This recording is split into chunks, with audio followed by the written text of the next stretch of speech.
Nemoj da mi se štrapaciraš po avlije i nemoj da mi nasađuješ ko koške danas, nego dođi da mi pomogneš, da mi predržiš ova džak. Sjeća mi se rasipa. Mora da ti se rasipa kad ti je čoraveo sve. Znaš što?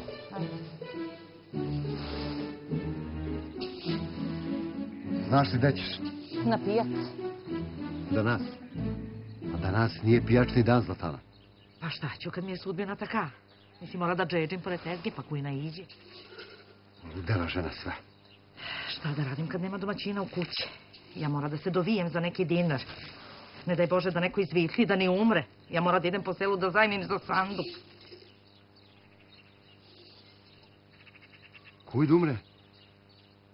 Pa neki. Koji neki, Zlatana? A što ne idem po selu da se zajmim ja? Zajmi se, bre, kuj ti bran. Čeka, Zlatana, da razjasnimo nešto. To sad ispada, ovo ako ti ideš po selu da se zajmiš, onaj koji treba da umre, to ispadam ja. Jel' tako, Zlatana? Pitam te, jel' tako? Jel' bi to volela, Zlatana? Čeka da se objasnimo. Čeka, Zlatana. Jel' bi to volela? Znači, ja da umrem, Zlatana. A, tako znači.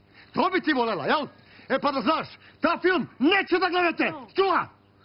Milašine, ako ćeš da se dereš, nemoj da mi se dereš na ovo desno uvo, nego na ovo levo. U njega sam sipala zejtin, ali sumnjam, el si mi ti nešto sipao u njega noćas kad sam spavala, el mi ušla stenica.